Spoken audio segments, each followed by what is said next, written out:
Greetings trainers, my name is KuroBlitz and welcome to another video on my YouTube channel. Today I am here to talk about an interesting topic, another Pokemon anime what if in regards to the Pokemon Journey series. This what if will be one that many people will want to see, and it's the next Alola Pokemon League. In this video, I will be discussing the second Manalo conference of the Alola League, and whoever is going to win this league conference will be able to battle Ash Ketchum for the champion title defense of Alola. In regards to when this league is going to happen in the Journey's time frame, it doesn't matter to me personally if it's in here 2 or in here 3. It doesn't matter honestly how many episodes it is, because it's just a little what if. But there are just some criteria that it needs to fit for this to happen. And one of those is to have one arc finishing in Pokemon Journeys. One that Sun and Moon left on a little bit of a cliffhanger. And that arc is none other than the Lily, Gladion, and Lusamine, the Moon arc, which will most likely be for the Crown Tundra. As we saw, they are on a train with Bagirna in episode 37 of Journeys, so I believe that after the Moon arc, after in the Crown Tundra, most likely because of the Sword and Shield DLCs, after this we might get a second league, not right after, but only after this event. Anyways, now in regards to those who are going to participate in the league, personally Malo and Sophocles will not. But I only know that the finalists have to be Ash's equal in Sun and Moon and also in Journeys. So the finalists for the second Alola League are none other than Go and Kiawe. They already established like some kind of a friendly, fiery rivalry in a way. So I would love for these two to be the finalists of the second Alola League. And now I'm going to show you who are they going to battle. For this Alola League, the criteria are the same. Everyone can show up. They can make a battle royale, and the top 16 would be for the qualifying tournament. However, I'm going to make something different. The top 16, 8 and 4 are going to be 1v1, 2v2 and 3v3 matches respectively, and the finals between Go and Kiawe are going to be a full-on battle 6v6. Now, for those who are they going to battle, I personally believe that Go should battle Nina, Hao, and Acerola. As for Kiawe, he would battle Kahili, Ilima, and Lana. In that way, both of them battle 2 girls and a guy, and both of them battle a rival, a trial captain, and an Elite Four. So yeah, I think that this would be like a great idea for the next Alola League. But as for now, let's go to the matches. The first matches that I'm going to show are the matches of Go. For those who Go will battle, in regards to the top 16, it will be Mina and none other than her iconic Ribombee. As for the Pokemon that Go uses, I believe it will also be a Bug type, maybe Scyther, because it was the first major quote-unquote Pokemon that he caught besides Scorbunny, so I can see it happen. Now, for the battle versus Hao, Hao would also be losing in the top 8, but he would use 2 Pokemon this time around. And those would be Alolan Raichu and the Decidueye. So here's the thing. The Decidueye would not do as much as he did in the last battle against Rowlet. The main focus is going to be Alolan Raichu versus Cantonian Raichu, the one that is giving Pecha Berries to everyone. So yeah, that's it. As for the top 4 battle against Acerola, she would have her shiny Mimikyu, Palossand, a Pokemon that she used in Pokemon Masters, and the iconic Gengar from Ula Ula Island. So yeah. Now it's time to see the matches for our boy Kiawe. Against Kahili, who was done very injustice, losing off-screen in the Battle Royale from the last and first Alola League, Kahili would use her iconic Toucannon, and this Toucannon would lose to Charizard because of the Flynium Z given by Tapu Lele. Ilima would be an interesting opponent because he's the elite trainer and student before Kiawe was, and also Ash. So yeah, he's like very famous in the Pokemon school, as we all know. So for Ilima, he would use not other than Eevee to showcase the Z move in order for Koharu's Eevee to also watch, and Kangaskhan to actually have a full-on mega battle to show her might. But given that Ilima is using Pokemon that Kiawe knows about, Eevee because of Lana and Kangaskhan because of the Peniola Ranch, Kiawe would get an easy win against Ilima. Now for Lana, the match of Fire and Water. For her third Pokemon, the first one that she will use, it has to be the iconic Dewpider that she never caught, but that she should have. And then Sandy or Nagisa, another Eevee, not to show a Z move but to show partner moves in order for Koharu's Eevee to watch how two different Pokemon from the same species can operate in battle, you know, for the audience to learn as well. For the final Pokemon of Lana, it has to be none other than the iconic Primarina. So you can already see like the fusion of fire and water and what it can create for this battle. So yeah, it will be amazing nonetheless. But now that the matches are all settled, it's time for the league finals between the fiery rivalry of Kiawe and Go.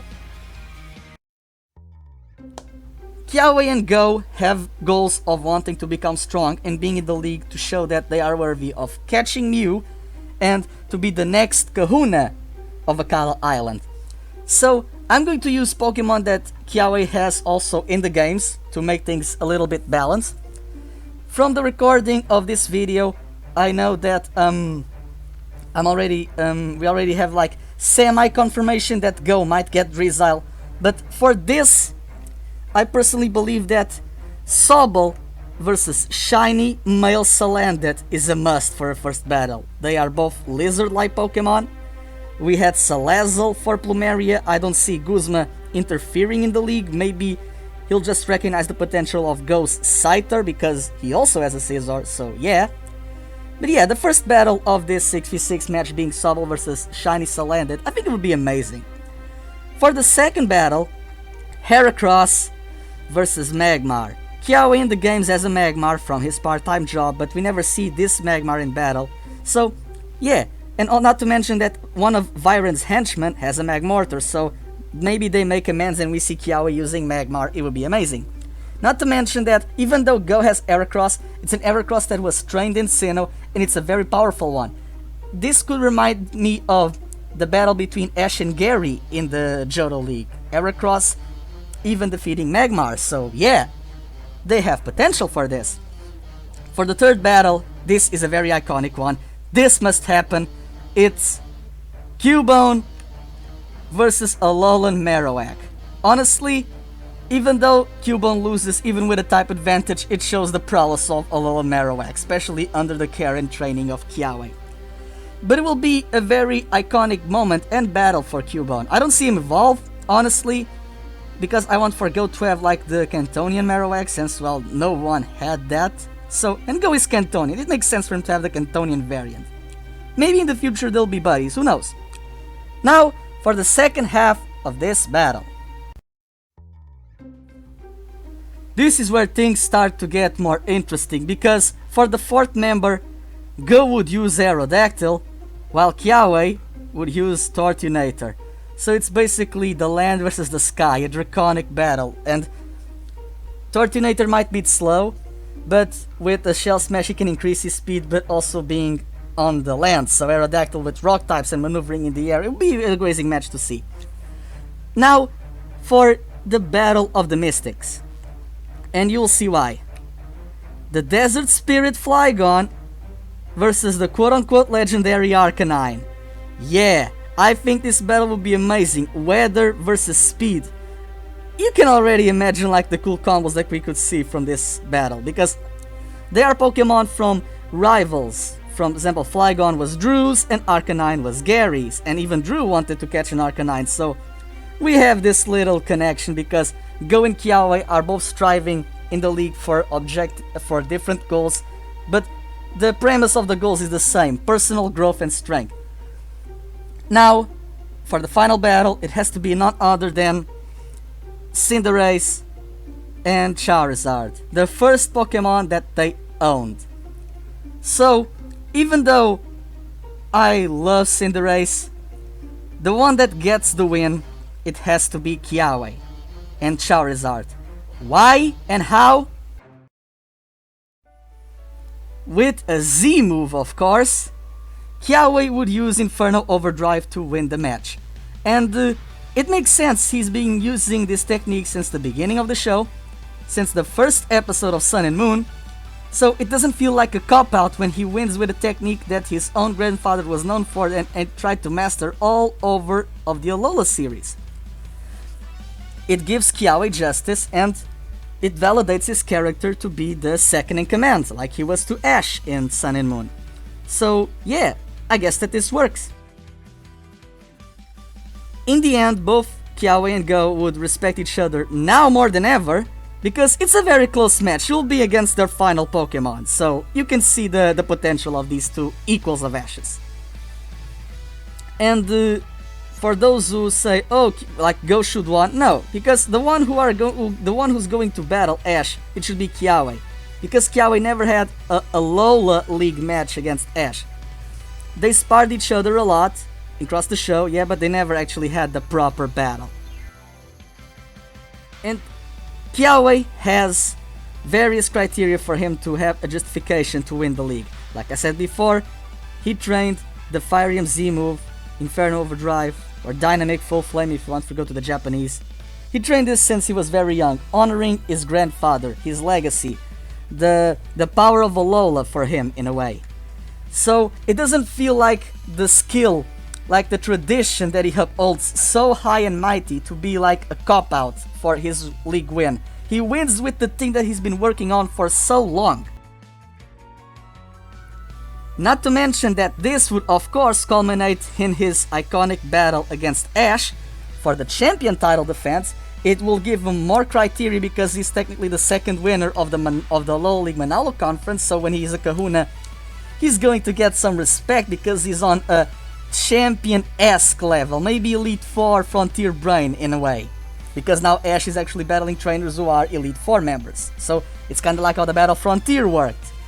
But yeah, they were both the prime students of Kukui, and since Kukui defended the title against Ash, now it's time for Ash to defend the title against Kiawe.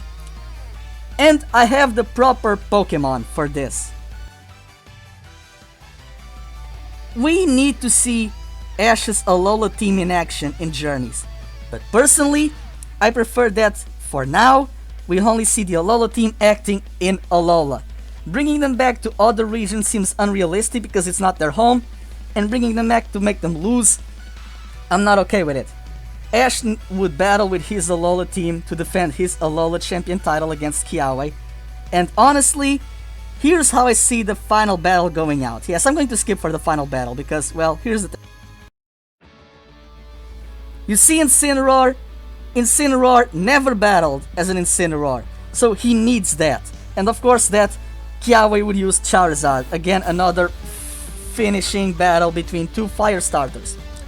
The kid from Kanto using the starter of Alola and the kid of Alola using the starter of Kanto. I think it will be amazing to see this happen. And of course that even though Kiawe loses, it shows Ash more credibility because Alola doesn't have Rotom phones to not ruin the credibility of Rotom decks. That's why Alolan people are not in the World Championships. It gives Ash something to work with more in Alola, the first region where he won a league, and it gives Incineroar a time to shine and also a win. Because here's the thing, not wanting to hate on Kiawe, but there's only one person in the Pokemon anime that I will allow to defeat Ash in the champion title defense. And that person is not other than Kukui and Burnett's son, Lei. Even if it takes 10 years or more, this is the only person that I believe it should defeat Ash when the time comes. Until then, Ash might have more title defenses, on screen, off screen, I don't care. I just want for this precious little baby to defeat them in the post-canon of Journeys. Even in the post-canon, in the aftermath of Ash's World Championship title. However, here's the thing. For Go, however, he will be the second one, the runner-up, but he will get some prizes as well.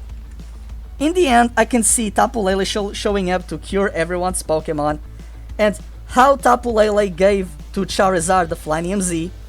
I believe that they would give Go the Psychium Z crystal for the Psychium Z move that I do not recall the name. But yeah, I'm sorry about this. I'll put it on the editing. But here's the thing. A Psychic Crystal, like how Pikachu had Electrium Z for the Pikachunium Z, I believe that a Go getting a Psychic Crystal, it will allow to, in the meantime, change to the Munium Z to get Genesis Supernova. So yeah, in a way Go gets a reward here as well. Not only that, but Psychic is a very important type for Alola because of the Light Trio and etc.